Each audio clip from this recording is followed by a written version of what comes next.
तो दोस्तों एक बार फिर से स्वागत है आप सभी का आपके अपने favourite English learning channel scholar English पर। मेरा नाम है दीपिका कुमावत और मैं इस चैनल पर वेरियस कॉम्पिटिटिव एग्जाम्स के लिए इंग्लिश सब्जेक्ट टीच करती हूँ। तो बेसिकली आज के इस वीडियो में हम डिस्कस करेंगे the Hindu premium vocab show का वीकली रिवीजन, यानी कि जो भी वर्ड्स हमने पिछले हफ्ते में पढ़े हैं आज वो हम सारे कवर करेंगे, उन सभी की हम रिवीजन लेंगे। तो चलिए बिना देर किए हुए शुरू करते हैं और वीडियो में आगे बढ़ते हैं और जानेंगे कि आज का हमारा सबसे पहला वर्ड कौन सा है। तो दोस्तों आज का हमारा सबसे पहला वर्ड आता है थॉ। दोस्तों थॉ का मतलब होता है पिघलना, यानी कि मेल्ट होना कोई चीज़। यानी कि जब भी कोई चीज़ जो है वो गर्माहट की वजह से पिघलने लगती है या फिर मेल्ट होने लगती है, डिफ्रॉस्ट होने लगती है, यानी कि सॉलिड मटेरियल से लिक्विडिफाई हो जाती है, तो उसे हम क्या कहेंगे, उसे हम कहेंगे थॉ। और ये हमारे पास पार्ट्स ऑफ स्पीच में वर्ब है, यानी कि क्रिया है, क्योंकि यहाँ पर जो है वो पिघलने की एक्टिविटी हो रही है। तो इस तरीके से आपको समझना है कि थॉ का मतलब होता है पिघलना। देन इसी के साथ हम आगे बढ़ेंगे हमारे नेक्स्ट वर्ड की ओर। दोस्तों इसके बाद हमारा अगला वर्ड आता है फ्लिंच। दोस्तों फ्लिंच का मतलब होता है सहम जाना या फिर डर कर पीछे हटना। यानी कि जब भी आपको किसी चीज़ से डर लगता है, आप उससे सहम जाते हो, आप नर्वस फील करते हो या फिर पीछे हट जाते हो, तो उसे हम क्या कहेंगे, उसे हम कहेंगे फ्लिंच करना, हम उसे कहेंगे। और दोस्तों याद रखिएगा कि ये भी हमारे पास पार्ट्स ऑफ स्पीच में वर्ब है, यानी कि क्रिया है। देन इसके बाद हमारा अगला वर्ड आता है मिज़ल। दोस्तों मिज़ल का मतलब होता है फुहार, यानी कि हल्की बूंदाबांदी, यानी कि थोड़ी थोड़ी हल्की सी बारिश होना, तो उसे हम कहते हैं मिज़ल। और ये हमारे पास पार्ट्स ऑफ स्पीच में नाउन है। दोस्तों मिज़ल को जो है वो ड्रिजल भी कहा जाता है और स्प्रिंकल भी कहा जाता है, अगर आसान भाषा में कहूँ तो। यानी कि इंग्लिश में आप इसे जो है वो ड्रिजल भी कहते हैं और स्प्रिंकल भी कहते हैं, यानी कि हल्की बूंदाबांदी होना, बिल्कुल जो है वो हल्की हल्की बारिश होना। जैसे कि कोई स्प्रे होता है उस तरीके की जब बारिश होती है बहुत ही हल्की हल्की, तो उसे हम कहते हैं मिज़ल, यानी कि फुहार को कहा जाता है मिज़ल। और ये हमारे पास पार्ट्स ऑफ स्पीच में नाउन है। देन इसी के साथ हम आगे बढ़ेंगे हमारे नेक्स्ट वर्ड की ओर। दोस्तों इसके बाद हमारा अगला वर्ड आता है मैकनेट। दोस्तों इसे मैकनेट प्रोनाउंस किया जाता है, जिसका मतलब होता है साजिश रचना या फिर चाल चलना। यानी कि जब भी आप जो है वो किसी तरीके का षड्यंत्र रचते हो, यानी कि किसी को नुकसान पहुंचाने की मंशा से जब भी आप कोई प्लानिंग प्लॉटिंग करते हो, साजिश रचते हो, चाल चलते हो, यानी कि एक तरीके से जो है वो किसी के लिए कंस्पायर करते हो। कंस्पायर करना यानी कि साजिश रचना ही होता है। किसी के लिए प्लॉट करते हो, यानी कि प्लॉटिंग करते हो, प्लानिंग करते हो और उसे जो है वो नुकसान पहुंचाने की कोशिश करते हो, तो उसे हम क्या कहेंगे, मैकनेट, हम उसे कहेंगे। और याद रखिएगा कि ये हमारे पास पार्ट्स ऑफ स्पीच में वर्ब है, यानी कि क्रिया है। देन इसके बाद हमारा अगला वर्ड आता है एफ्रॉन्ट्री। दोस्तों एफ्रॉन्ट्री का मतलब होता है बेशर्मी, बेहयाई या फिर बेशर्मी से व्यवहार करना। यानी कि बिल्कुल चाहे वो बेशर्मी से व्यवहार करना, बेशर्मी के साथ बिहेव करना, बिल्कुल अल्लड़ तरीके से बिहेव करना, तो उसे हम क्या कहते हैं, एफ्रॉन्ट्री, हम उसे कहते हैं। और ये हमारे पास पार्ट्स ऑफ स्पीच में नाउन है। दोस्तों इसके बाद हमारा अगला वर्ड आता है लंज। दोस्तों लंज का मतलब होता है झपटना, यानी कि तेजी से झुककर वार करना, यानी कि किसी पर जो है वो बेसिकली अटैक करना, वार करना, तो उसे हम क्या कहते हैं, लंज कहते हैं। लेकिन किस तरीके से, तो किसी पर जो है वो झुककर वार करना या फिर झपट कर वार करना, उसे जो है वो यानी कि नुकसान पहुंचाने की कोशिश करना, तो उसे हम कहेंगे लंज। और ये भी हमारे पास पार्ट्स ऑफ स्पीच में वर्ब है, यानी कि क्रिया है। देन इसी के साथ हम आगे जाएंगे हमारे नेक्स्ट वर्ड की ओर। दोस्तों इसके बाद हमारा अगला वर्ड आता है पेल्यूसिड। दोस्तों पेल्यूसिड का मतलब होता है एकदम साफ, पारदर्शी या फिर स्पष्ट, यानी कि जो चीज़ बिल्कुल क्रिस्टल क्लियर होती है, जो बहुत ज़्यादा क्लियर होती है, ट्रांसपेरेंट होती है, एकदम साफ होती है, यानी कि जिसके आर पार देखा जा सकता है, उसे हम क्या कहेंगे, उसे हम कहेंगे पेल्यूसिड। और ये हमारे पास पार्ट्स ऑफ स्पीच में एग्जेक्टिव है, यानी कि विशेषण है। देन इसके बाद हमारा अगला वर्ड आता है कनकैटनेट। दोस्तों कनकैटिनेट का मतलब होता है जोड़ना, मिलाना, एक करना। यानी कि जब जो है वो आप किसी बहुत सारी चीज़ों को, यानी कि जब बहुत सारी चीज़ों को, बेसिकली जो है वो राइटिंग के कॉन्टेक्स्ट में यूज़ होता है, यानी कि ज़्यादातर इसके लिए यूज़ होता है कि जब आप जो है वो बहुत सारी वर्क्स को, यानी कि लिटरेरी वर्क्स को हो सकता है, कोई राइटिंग हो सकती है, उसे आप जो है वो मिलाते हो, एक जगह लाते हो, तो उसे हम क्या कहेंगे, कनकैटिनेट करना, हम उसे कहेंगे। या फिर किसी भी और कोई चीज़ हो सकती है जिसे आप जो है वो अलग अलग बिखरी हुई पड़ी है, लेकिन आप उसे एक करते हो, जोड़ते हो, मिलाते हो, तो उसे हम कहेंगे कनकैटिनेट करना, यानी कि जॉइन करना, कंबाइन करना। दोस्तों ये हमारे पास पार्ट्स ऑफ स्पीच में वर्ब है, यानी कि क्रिया है। देन इसके बाद हमारा अगला वर्ड आता है बेजॉट। दोस्तों बेजॉट का मतलब होता है सम्मोहित होना, डूब जाना या फिर यानी कि मंत्रमुग्ध कर देना, यानी कि मोह में अंधा हो जाना। यानी कि जब आप जो है वो किसी चीज़ से बहुत ज़्यादा यानी कि किसी चीज़ में बहुत ज़्यादा डूब जाते हो, यानी कि खो जाते हो किसी चीज़ में, तो उसे हम क्या कहेंगे? बेजॉट हम उसे कहेंगे। और ये हमारे पास पार्ट्स ऑफ स्पीच में वर्ब है, यानी कि क्रिया है। देन इसी के साथ हम आगे बढ़ेंगे हमारे नेक्स्ट वर्ड की ओर। दोस्तों इसके बाद हमारा अगला वर्ड आता है फस्टिगेट। दोस्तों फस्टिगेट का मतलब होता है दंड देना, सजा देना या फिर पीटना।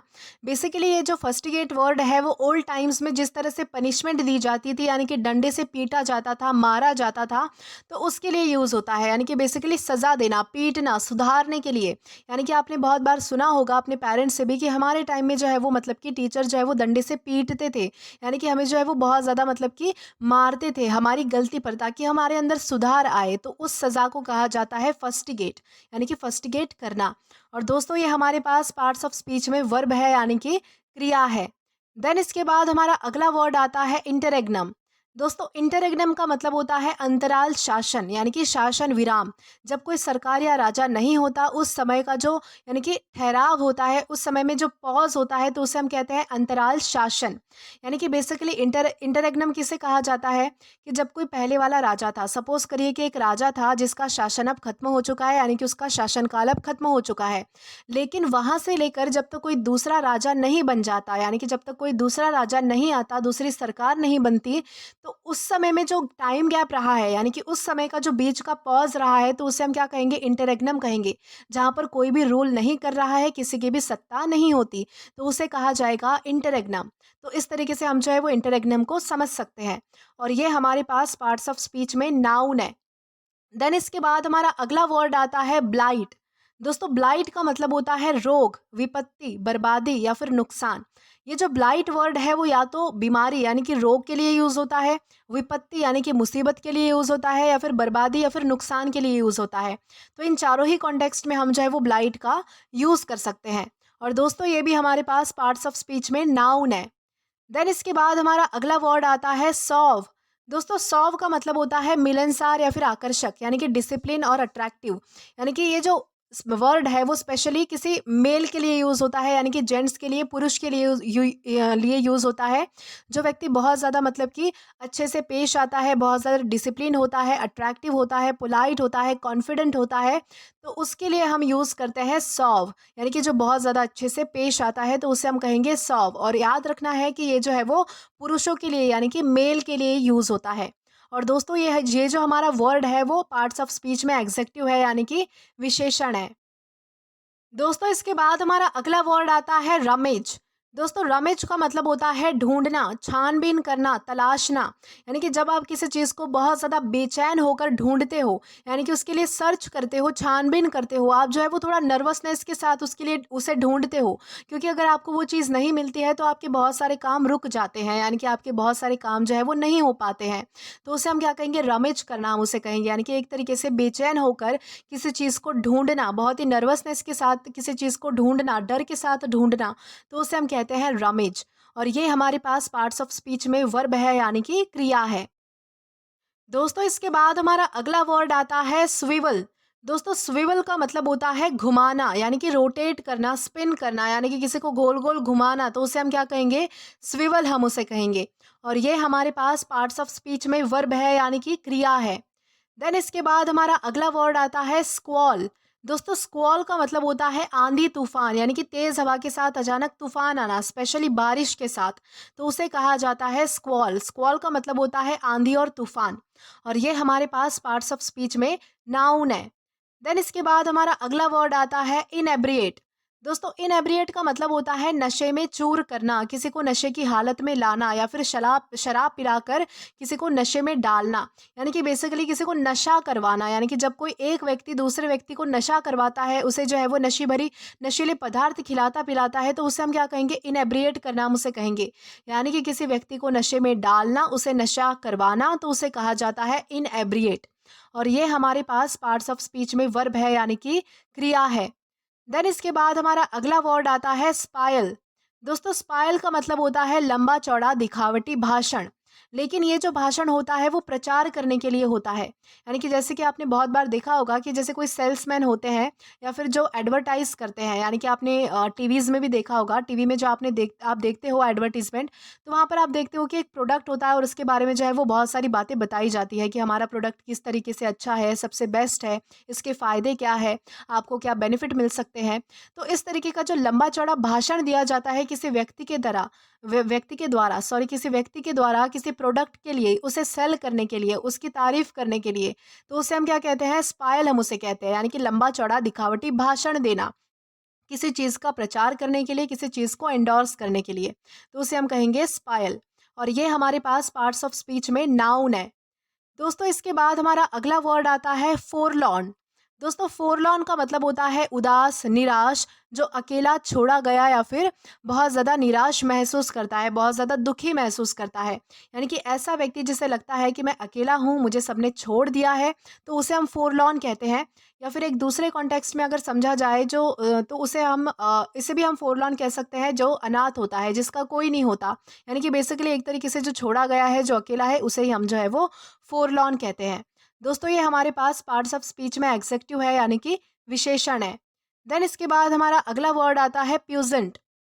दोस्तों प्यूजेंट का मतलब होता है शक्तिशाली या फिर प्रभावशाली, यानी कि जिसका बहुत ज़्यादा इम्पैक्ट होता है, जिसका बहुत ज़्यादा यानी कि प्रभाव होता है, जिसमें पावर होती है, जिसमें कोई भी चीज़ करने की पावर होती है, बेसिकली डिसीजन लेने की, कोई एक्शन करने की, या फिर जिसका इम्पैक्ट होता है लोगों के बीच में या फिर लोगों पर, तो उसे हम कहते हैं प्यूजेंट। और ये हमारे पास पार्ट्स ऑफ स्पीच में एग्जेक्टिव है, यानी कि विशेषण है। दोस्तों इसके बाद हमारा अगला वर्ड आता है फिनैगल। दोस्तों फिनैगल का मतलब होता है चालाकी से पाना, धोखे से हासिल करना। यानी कि जब भी कोई चीज़ जो है वो चालाकी से, धोखे से पाई जाती है, हासिल की जाती है, तो उसे हम कहते हैं फिनैगल करना। और ये हमारे पास पार्ट्स ऑफ स्पीच में वर्ब है, यानी कि क्रिया है। देन इसके बाद हमारा अगला वर्ड आता है एफिशियोनाडो। दोस्तों एफिशियोनाडो का मतलब होता है विशेषज्ञ, यानी कि किसी विषय में, किसी कला में, किसी खेल में गहरी रुचि रखने वाला व्यक्ति। यानी कि जिसे किसी फील्ड के बारे में बहुत ज़्यादा पता होता है, बहुत ज़्यादा इन्फॉर्मेशन होती है, उसे बहुत ज़्यादा इंटरेस्ट होता है, जो पारखी होता है, तो उससे हम क्या कहते हैं? एफिशियोनाडो कहते हैं। जो एक्सपर्ट होता है, जो डिवोटी होता है, उस चीज़ के प्रति समर्पित होता है, एडमायरर होता है, तो उसे हम कहते हैं एफिशियोनाडो। और ये हमारे पास पार्ट्स ऑफ स्पीच में नाउन है। देन इसके बाद हमारा अगला वर्ड आता है ओडियम। दोस्तों ओडियम का मतलब होता है घृणा, नफरत या फिर तिरस्कार, यानी कि बहुत ज़्यादा नफरत करना या फिर तिरस्कार। तिरस्कार यानी कि ह्यूमिलिएट करना किसी को, यानी कि किसी को जो है वो अपमानजनक बातें कहना। तो ओडियम का यूज़ हम जो है वो इस तरीके से कर सकते हैं। दोस्तों ये भी हमारे पास पार्ट्स ऑफ स्पीच में नाउन है। देन इसके बाद हमारा अगला वर्ड आता है एसोटेरिक। दोस्तों एसोटेरिक का मतलब होता है रहस्यमय, कुछ लोगों को समझ में आने वाला। यानी कि ऐसी बातें जो हर किसी को समझ में नहीं आती है, जो थोड़ी रहस्यमय होती है, गुप्त होती है, तो ऐसी बातों को, ऐसे कंसेप्ट को, या फिर कोई भी चीज़ हो सकती है जो हर किसी के समझ में नहीं आती है, कुछ स्पेसिफिक लोग ही उसे समझ सकते हैं, तो उससे हम, ऐसी बातों को हम उसे कहेंगे एसोटेरिक। और ये हमारे पास पार्ट्स ऑफ स्पीच में एग्जेक्टिव है, यानी कि विशेषण है। देन इसके बाद हमारा अगला वर्ड आता है रैप्सकैलियन। दोस्तों रैप्सकैलियन का मतलब होता है शरारती व्यक्ति या फिर बदमाश। ये जो वर्ड है वो स्पेशली मजाकिया टोन में यूज़ होता है बच्चों के लिए, यानी कि जो बच्चे होते हैं बहुत ज़्यादा शरारती होते हैं, नॉटी होते हैं, तो उन्हें हम कहते हैं शरारती व्यक्ति या फिर बदमाश, यानी कि रैप्सकैलियन। और ये हमारे पास पार्ट्स ऑफ स्पीच में नाउन है। देन इसके बाद हमारा अगला वर्ड आता है एस्यूरियंट। दोस्तों एस्यूरियंट का मतलब होता है भूखा या फिर लालची, जो शारीरिक या मानसिक रूप से भूखा होता है या फिर लालची होता है। दोस्तों इसे दो कॉन्टेक्स्ट में हम समझ सकते हैं। अगर कोई व्यक्ति लिटरली सच में भूखा है, यानी कि जिसे सच में भूख लगी हो, तो उसे भी हम एस्यूरियंट कह सकते हैं। और अगर कोई व्यक्ति जो है वो किसी चीज़ के लिए भूखा है, यानी कि मानसिक रूप से भूखा है, शारीरिक रूप से नहीं, मानसिक रूप से भूखा है, यानी कि लालची है, तो उसे भी हम जो है वो एस्यूरियंट कह सकते हैं। यानी कि किसी को जो है वो पैसों की भूख हो सकती है, लग्जरी की भूख हो सकती है, किसी भी चीज़ की भूख हो सकती है, तो उसे भी हम जो है वो एस्यूरियंट कहते हैं। और ये हमारे पास पार्ट्स ऑफ स्पीच में एग्जेक्टिव है, यानी कि विशेषण है। दोस्तों इसके बाद हमारा अगला वर्ड आता है एक्सट्रेनियस। दोस्तों एक्सट्रेनियस का मतलब होता है गैर ज़रूरी, जो मुख्य विषय से संबंधित ना हो। यानी कि ऐसी चीज़ें जो हमारा जो मेन मैटर होता है उससे रिलेटेड नहीं होती है, जो गैर ज़रूरी होती है, अनइम्पॉर्टेंट होती है, अननेसेसरी होती है, इररेलेवेंट होती है, तो उससे हम क्या कहेंगे, एक्सट्रेनियस हम उसे कहेंगे। या फिर ऐसी चीज़ जो सुपरफ्लुअस होती है, यानी कि ज़रूरत से ज़्यादा होती है, उस जगह पर उस चीज़ का कोई काम नहीं होता, गैर ज़रूरी होती है, तो उसे हम कहेंगे एक्सट्रेनियस। और ये हमारे पास पार्ट्स ऑफ स्पीच में एग्जेक्टिव है, यानी कि विशेषण है। देन इसके बाद हमारा अगला वर्ड आता है बांगल। दोस्तों बांगल का मतलब होता है गड़बड़ करना, काम बिगाड़ना, तो उसे हम कहते हैं बंगल। और ये हमारे पास पार्ट्स ऑफ स्पीच में वर्ब है, यानी कि क्रिया है। देन हमारा अगला वर्ड आता है बामी। दोस्तों इसे बामी कहा जाता है, जिसका मतलब होता है सुखद, शांत, सुहावना। यानी कि जो चीज़ आपको बहुत ज़्यादा शांत लगती है, सुखद लगती है, बहुत ज़्यादा अच्छी लगती है, सुहावनी लगती है, तो उससे हम क्या कहेंगे, बामी हम उसे कहेंगे। और ये हमारे पास पार्ट्स ऑफ स्पीच में एग्जेक्टिव है, यानी कि विशेषण है। देन हमारा अगला वर्ड आता है एंथ्रॉल। दोस्तों एंथ्रॉल का मतलब होता है मंत्रमुग्ध करना, यानी कि मोहित कर देना, किसी चीज़ में बिल्कुल खो जाना, डूब जाना, तो उसे हम कहते हैं एंथ्रॉल। और ये हमारे पास पार्ट्स ऑफ स्पीच में वर्ब है, यानी कि क्रिया है। दोस्तों इसके बाद हमारा अगला वर्ड आता है डॉटी। दोस्तों डॉटी का मतलब होता है साहसी, निडर या फिर वीर। यानी कि जो किसी चीज़ से डरता नहीं है, जिसमें बहुत ज़्यादा हिम्मत होती है, करेज होता है, ब्रेवनेस उसमें होती है, तो उसे हम कहेंगे डॉटी। और ये हमारे पास पार्ट्स ऑफ स्पीच में एग्जेक्टिव है, यानी कि विशेषण है। देन इसके बाद हमारा अगला वर्ड आता है डायफिनॉस। दोस्तों डायफिनॉस का मतलब होता है बहुत पतला, यानी कि पारदर्शी, ट्रांसपेरेंट। यानी कि ऐसा कोई कपड़ा या फिर ऐसी कोई वस्तु जो इतनी हल्की या फिर इतनी पतली होती है जिससे कि रोशनी आर पार जा सके, यानी कि जिससे आर पार देखा जा सकता हो, तो उसे हम क्या कहेंगे, डायफिनॉस कहेंगे। एक तरीके से इसे ट्रांसपेरेंट या फिर डेलिकेट कहा जाता है, यानी कि जो चीज़ बहुत ज़्यादा नाजुक होती है, जिसके आर पार देखा जा सकता है, तो उसे हम कहेंगे डायफिनॉस। और ये हमारे पास पार्ट्स ऑफ स्पीच में एग्जेक्टिव है, यानी कि विशेषण है। देन इसके बाद हमारा अगला वर्ड आता है डेबॉचरी। दोस्तों डेबॉचरी का मतलब होता है भोग विलास, यानी कि अत्यधिक अय्याशी। यानी कि जो व्यक्ति भ्रष्ट जीवन जीता है, जिसके लाइफ में कोई मॉरल नहीं होता है, कोई एथिक्स नहीं होता है, जो बिल्कुल भी नैतिक नहीं होता है, जो भोग विलास की लाइफ जीता है, यानी कि जिसे हर चीज़ में लालच होता है। और शारीरिक लालच हो सकता है, किसी भी तरह का पैसों का लालच हो सकता है, किसी भी तरह की भूख हो सकती है, लालच हो सकता है, तो उसे हम क्या कहेंगे, डेबॉचरी हम उसे कहेंगे, यानी कि एक तरीके से भ्रष्ट जीवन जीना। और ये हमारे पास पार्ट्स ऑफ स्पीच में नाउन है। दोस्तों इसके बाद हमारा अगला वर्ड आता है ट्रैमल। दोस्तों ट्रैमल का मतलब होता है रोकना या फिर सीमित करना, यानी कि किसी चीज़ को जो है वो रेस्ट्रिक्ट कर देना, किसी चीज़ में बाधा लाना, किसी चीज़ को रोक देना, उसे लिमिट कर देना, तो उसे हम क्या कहेंगे, उसे हम कहेंगे ट्रैमल करना, हम उसे कहेंगे। और ये हमारे पास पार्ट्स ऑफ स्पीच में वर्ब है, यानी कि क्रिया है। दोस्तों इसके बाद हमारा अगला वर्ड आता है कॉमेंसुरेट। दोस्तों कॉमेंसुरेट का मतलब होता है समान मात्रा में, यानी कि मेल खाता हुआ, बराबर मात्रा में होना। यानी कि जब दो चीज़ें बिल्कुल सेम क्वांटिटी में होती है, इक्वल होती है, इक्विवेलेंट होती है, तो उसे हम कहते हैं कॉमेंसुरेट। और ये हमारे पास पार्ट्स ऑफ स्पीच में एग्जेक्टिव है, यानी कि विशेषण है। देन इसके बाद हमारा अगला वर्ड आता है एनकोमियम। दोस्तों एनकोमियम का मतलब होता है प्रशंसा, तारीफ या फिर गुणगान। यानी कि बेसिकली ये जो वर्ड है एनकोमियम, ये किसी के लिए यूज़ होता है जब कोई व्यक्ति जो है वो दूसरे व्यक्ति के लिए एक लंबा सा स्पीच देता है तारीफ में, तो उसे हम क्या कहेंगे, एनकोमियम उसे कहेंगे। और ये हमारे पास पार्ट्स ऑफ स्पीच में नाउन है। देन इसके बाद हमारा अगला वर्ड आता है लगार्ड। दोस्तों लगार्ड का मतलब होता है सुस्त व्यक्ति, धीमा व्यक्ति या फिर पीछे रहने वाला। यानी कि जो हमेशा पीछे रहता है, जो बहुत ज़्यादा धीमा होता है, सुस्त होता है, तो उसे हम कहते हैं लगार्ड। और ये हमारे पास पार्ट्स ऑफ स्पीच में नाउन है। देन इसके बाद हमारा अगला वर्ड आता है रेमिनीस। दोस्तों रेमिनीस का मतलब होता है पुरानी यादों को याद करना, पुरानी यादों को ताज़ा करना। बेसिकली हम जब जो है वो हमारी पुरानी यादों को, यानी कि पुरानी जो हमारी मेमोरीज होती है, उन्हें रिकॉल करते हैं, उन्हें याद करते हैं, तो हमें अच्छा फील होता है। तो उसे याद करना और अच्छा फील करना, तो उसे हम क्या कहेंगे, रेमिनीस हम उसे कहेंगे। और ये हमारे पास पार्ट्स ऑफ स्पीच में वर्ब है, यानी कि क्रिया है। देन इसके बाद हमारा अगला वर्ड आता है पेन्यूरी। दोस्तों पेन्यूरी का मतलब होता है घोर गरीबी, यानी कि अत्यंत दरिद्रता, यानी कि बहुत ज़्यादा गरीबी होना। यानी कि इतनी ज़्यादा गरीबी होना कि जो व्यक्ति अपनी खुद की बेसिक नीड्स भी पूरी ना कर सके, बेसिक नेसेसिटीज़ भी पूरी ना कर सके, तो उसे हम क्या कहेंगे, पेन्यूरी हम उसे कहेंगे। यानी कि बहुत ज़्यादा गरीबी की स्थिति होना, तो उसे कहा जाता है पेन्यूरी। और ये हमारे पास पार्ट्स ऑफ स्पीच में नाउन है। देन इसके बाद हमारा अगला वर्ड आता है एस्पियोनेज। दोस्तों एस्पियोनेज का मतलब होता है जासूसी या फिर निगरानी। यानी कि जब कोई व्यक्ति जासूसी करता है किसी चीज़ पर, जो है वो चुपके से ध्यान देता है या फिर सीक्रेटली किसी चीज़ पर काम करता है, उसकी निगरानी करता है, तो उसे हम क्या कहेंगे? एस्पियोनेज हम उसे कहेंगे। और ये हमारे पास पार्ट्स ऑफ स्पीच में नाउन है। देन इसी के साथ हम आगे चलेंगे हमारे नेक्स्ट वर्ड की ओर। दोस्तों इसके बाद हमारा अगला वर्ड आता है फ्लेग्मेटिक। दोस्तों फ्लेग्मेटिक का मतलब होता है शांत स्वभाव वाला, यानी कि भावनाओं में न बहने वाला। यानी कि जो व्यक्ति किसी भी सिचुएशन में बिल्कुल काम रहता है, कंपोज्ड रहता है, जिसके इमोशंस चेंज नहीं होते, हर स्थिति में वो स्थिर रहता है, तो उसे हम क्या कहेंगे? उसे हम कहेंगे फ्लेग्मेटिक। और ये हमारे पास पार्ट्स ऑफ स्पीच में एग्जेक्टिव है, यानी कि विशेषण है। देन इसके बाद हमारा अगला वर्ड आता है मॉडलिन। दोस्तों मॉडलिन का मतलब होता है अत्यधिक भावुक, यानी कि भावुक होकर रोने वाला। लेकिन ये जो वर्ड है हमारा मॉडलिन, ये स्पेशली ऐसे व्यक्ति के लिए यूज़ होता है जो कोई व्यक्ति बहुत ज़्यादा नशे में होता है, और जो व्यक्ति नशा करने के बाद, यानी कि बेसिकली शराब पीने के बाद बहुत ज़्यादा इमोशनल फील करता है और रोने लगता है। यानी कि जब उसके इमोशंस जो है वो किसी नशे के द्वारा बाहर आते हैं, जब वो बहुत ज़्यादा भावुक हो जाता है, बहुत ज़्यादा इमोशनल हो जाता है, लेकिन नशे की मदद लेकर, तो उसे हम कहेंगे मॉडलिन। और ये हमारे पास पार्ट्स ऑफ स्पीच में एग्जेक्टिव है, यानी कि विशेषण है। देन इसके बाद हमारा अगला वर्ड आता है डिस्कम्बोब्युलेट। दोस्तों डिस्कम्बोब्युलेट का मतलब होता है घबरा देना, उलझन में डाल देना। यानी कि जब आप किसी व्यक्ति को बहुत ज़्यादा नर्वस कर देते हो, डरा देते हो, या फिर उसे घबरा देते हो, उलझन में डाल देते हो, यानी कि कंफ्यूज कर देते हो, तो उसे हम क्या कहेंगे? उसे हम कहेंगे डिस्कम्बोब्युलेट करना। और ये हमारे पास पार्ट्स ऑफ स्पीच में वर्ब है, यानी कि क्रिया है।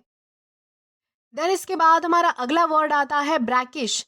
दोस्तों ब्रैकिश का मतलब होता है खारा या फिर नमकीन। यानी कि ऐसी चीज़ जो खाने लायक नहीं होती है, पीने लायक नहीं होती है, जो इतनी ज़्यादा सॉल्टी होती है, खारी और नमकीन होती है कि उसे खाया या फिर पिया नहीं जा सकता। तो ऐसी चीज़ों को हम कहेंगे ब्रैकिश। और ये हमारे पास पार्ट्स ऑफ स्पीच में एग्जेक्टिव है, यानी कि विशेषण है। देन हमारा अगला वर्ड आता है एक्स्यूड। दोस्तों एक्स्यूड का मतलब होता है व्यक्त करना, दिखाना या फिर झलकाना। यानी कि किसी चीज़ को डिस्प्ले करना, किसी चीज़ को शो करना, किसी चीज़ को रिप्रेजेंट करना, तो उसे हम कहते हैं एक्स्यूड। और ये हमारे पास पार्ट्स ऑफ स्पीच में वर्ब है, यानी कि क्रिया है। देन इसके बाद हमारा अगला वर्ड आता है मैवरिक। दोस्तों मैवरिक का मतलब होता है स्वतंत्र विचारों वाला व्यक्ति, यानी कि भीड़ से अलग सोचने वाला। यानी कि ऐसा व्यक्ति जिसकी सोच जो है वो बाकियों से बहुत ज़्यादा अलग होती है, जो इंडिपेंडेंट थिंकर होता है, जो बाकियों की सोच का विरोध करता है, अपनी सोच को जो है वो, यानी कि अपनी सोच को आगे रखता है, क्योंकि उसकी सोच जो है वो बाकियों से अलग होती है।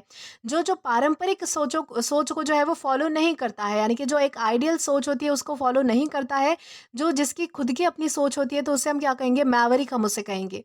और ये हमारे पास पार्ट्स ऑफ स्पीच में नाउन है। देन इसके बाद हमारा अगला वर्ड आता है अब्रेसिव। दोस्तों अब्रेसिव का मतलब होता है कठोर, कटु या फिर असभ्य। यानी कि ऐसी चीज़ जो बहुत ज़्यादा हार्श है, रूड है, किसी की बातें हो सकती है, किसी का बिहेवियर हो सकता है, या फिर और भी कुछ हो सकता है। यानी कि ऐसी चीज़ें जो बहुत ज़्यादा कठोर होती है, बहुत ज़्यादा कटु होती है, रूड होती है, असभ्य होती है, फिर इम्पोलाइट होती है, तो उसे हम क्या कहेंगे? उसे हम कहेंगे अब्रेसिव। और ये हमारे पास पार्ट्स ऑफ स्पीच में एग्जेक्टिव है, यानी कि विशेषण है। दोस्तों इसके बाद हमारा अगला वर्ड आता है पर्सपिक्यूटी। दोस्तों पर्सपिक्यूटी का मतलब होता है स्पष्टता या फिर सरलता। यानी कि जिस चीज़ में बहुत ज़्यादा सरलता होती है, जो आसानी से समझ आती है, तो उसे हम कहते हैं पर्सपिक्यूटी। और ये हमारे पास पार्ट्स ऑफ स्पीच में नाउन है। देन इसके बाद हमारा अगला वर्ड आता है फेलिसिटी। दोस्तों फेलिसिटी का मतलब होता है परमानंद, यानी कि अत्यंत खुशी होना, बहुत ज़्यादा खुश होना, बहुत ज़्यादा हैप्पीनेस फील करना, तो उसे हम कहेंगे फेलिसिटी। और ये भी हमारे पास पार्ट्स ऑफ स्पीच में नाउन है। देन इसके बाद हमारा अगला वर्ड आता है मोरास। दोस्तों मोरास का मतलब होता है कीचड़ या फिर दलदल। ये जो है वो वर्ड लिटरल मीनिंग के साथ भी यूज़ होता है, यानी कि सच में हम जब कीचड़ या फिर दलदल को दिखाते हैं तब भी हम इसका यूज़ कर सकते हैं, या फिर ये सिचुएशन को भी डिनोट करता है। यानी कि जब कोई स्थिति बहुत ज़्यादा कठिन होती है, बहुत ज़्यादा मतलब कि पेचीदा स्थिति होती है, बहुत ज़्यादा कठिन समय होता है, ऐसी सिचुएशन होती है जो बहुत ज़्यादा हमारे लिए मतलब कि बहुत ज़्यादा प्रॉब्लमैटिक है, तो उसके लिए भी हम जो है वो मोरास का यूज़ करते हैं। दोस्तों इसके बाद हमारा ये जो अगला वर्ड है वो आता है रैंकल। दोस्तों रैंकल का मतलब होता है चिढ़ाना, परेशान करना, कड़वाहट पैदा करना, तो उससे हम कहेंगे रैंकल। और ये हमारे पास पार्ट्स ऑफ स्पीच में वर्ब है, यानी कि क्रिया है। देन इसके बाद हमारा अगला वर्ड आता है ब्रुक। दोस्तों ब्रुक का मतलब होता है सहन करना, बर्दाश्त करना, लेकिन नेगेटिव सेंस में ये वर्ड यूज़ होता है। यानी कि जब आप किसी को सहन करते हो, बर्दाश्त करते हो, लेकिन आपको उसे करना नहीं होता है, तो उसे हम क्या कहेंगे? ब्रुक हम उसे कहेंगे। और ये हमारे पास पार्ट्स ऑफ स्पीच में वर्ब है, यानी कि क्रिया है। देन इसके बाद हमारा अगला वर्ड आता है अनड्यूलेट। दोस्तों अनड्यूलेट का मतलब होता है लहराना, तरंगित होना, ऊपर नीचे हिलना। यानी कि आपने जैसे देखा होगा कि जैसे कोई ध्वज होता है वो लहराता है, तो उसे हम कहेंगे अनड्यूलेट होना। और ये भी हमारे पास पार्ट्स ऑफ स्पीच में वर्ब है, यानी कि क्रिया है। देन इसके बाद हमारा अगला वर्ड आता है एमाशिएट।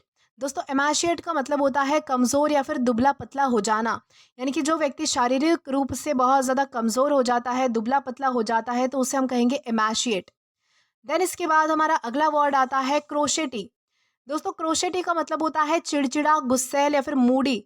यानी कि जो व्यक्ति बहुत ज़्यादा चिड़चिड़ा होता है, गुस्सैल होता है और उसका बात बात पर मूड चेंज होता है, तो उसे हम कहेंगे क्रोशेटी। और ये हमारे पास पार्ट्स ऑफ स्पीच में एग्जेक्टिव है, यानी कि विशेषण है। देन इसके बाद हमारा अगला वर्ड आता है प्रोजेनिटर। दोस्तों प्रोजेनिटर का मतलब होता है जनक, जन्मदाता या फिर प्रारंभ करने वाला। यानी कि ऐसा व्यक्ति जिसने कोई चीज़ या फिर किसी चीज़ की शुरुआत की हो, वो उसका जन्मदाता हो, तो उसे हम कहेंगे प्रोजेनिटर। और ये हमारे पास पार्ट्स ऑफ स्पीच में नाउन है। देन इसके बाद हमारा अगला वर्ड आता है बेडिसन। दोस्तों बेडिसन का मतलब होता है सजाना, लेकिन चमकीले और भड़कीले ढंग से। यानी कि ये जो वर्ड है वो नेगेटिव टोन में यूज़ होता है, नेगेटिव सेंस में यूज़ होता है। यानी कि जब किसी चीज़ को सजाया जाता है लेकिन अच्छे से नहीं सजाया जाता, उसे बहुत ही ज़्यादा भड़कीले और चमकीले तरीके से सजाया जाता है, जो देखने में अच्छा नहीं लगता, तो उसे हम कहेंगे बेडिसन करना। और ये हमारे पास पार्ट्स ऑफ स्पीच में वर्ब है, यानी कि क्रिया है। देन इसके बाद हमारा अगला वर्ड आता है लार्सनी। दोस्तों लार्सनी का मतलब होता है चोरी या फिर डकैती, तो उसे हम कहते हैं लार्सनी। और ये हमारे पास पार्ट्स ऑफ स्पीच में नाउन है। देन इसके बाद हमारा अगला वर्ड आता है प्यूजिलिस्ट। दोस्तों प्यूजिलिस्ट का मतलब होता है मुक्केबाज, पहलवान या फिर झगड़ालू व्यक्ति, तो उसे हम कहेंगे प्यूजिलिस्ट। और ये भी हमारे पास पार्ट्स ऑफ स्पीच में नाउन है। देन इसी के साथ हम आगे बढ़ेंगे आज के हमारे लास्ट वर्ड की ओर। तो दोस्तों हमारा लास्ट वर्ड आता है इनिमिकल। दोस्तों इनिमिकल का मतलब होता है विरोधी, हानिकारक या फिर शत्रुतापूर्ण। यानी कि ऐसी चीज़ जो आपकी विरोधी होती है, यानी कि आपके अपोज में होती है, या फिर आपके लिए हानिकारक होती है, यानी कि नुकसान पहुंचाने वाली होती है, या फिर शत्रुतापूर्ण होती है, यानी कि आपकी दुश्मन होती है, तो उसे हम कहेंगे इनिमिकल। इन तीनों ही सेंस में हम जो है वो इनिमिकल का यूज़ कर सकते हैं। और ये हमारे पास पार्ट्स ऑफ स्पीच में एग्जेक्टिव है, यानी कि विशेषण है। तो दोस्तों इसी के साथ हमारे इस हफ्ते के सारे वर्ड्स हमने कवर कर लिए हैं, उनकी रिवीजन भी हमने अच्छे से ले ली है। आशा करती हूँ कि आपको ये वीडियो अच्छे से समझ आया हो और पसंद भी आया हो। दोस्तों अगर आपने अभी तक हमारा टेलीग्राम चैनल ज्वाइन नहीं किया है, तो टेलीग्राम पर English with Deepika Kumawat search करके या फिर डिस्क्रिप्शन में दिए गए लिंक के थ्रू, साथ ही साथ अभी जो आपको आपके स्क्रीन पर क्यूआर कोड दिख रहा है, वहाँ से भी आप डायरेक्टली स्कैन करके हमारा टेलीग्राम चैनल ज्वाइन कर सकते हैं, ताकि आप कभी भी किसी भी नए आने वाले वीडियोस को लेकर कोई भी अपडेट्स को मिस ना करें। और दोस्तों अगर आपको आज का ये वीडियो पसंद आया है या फिर हेल्पफुल लगा है, तो do like this video, subscribe the channel and share as much as you can. और अगर आपने इससे पहले वाले वीडियोस नहीं देखे हैं, तो यहाँ पर मैंने एक प्लेलिस्ट प्रोवाइड कर दी है, जहाँ पर आप क्लिक करके वो सभी पहले वाले वीडियोस भी देख सकते हैं और एक्सप्लोर कर सकते हैं। Till then keep learning. Thank you.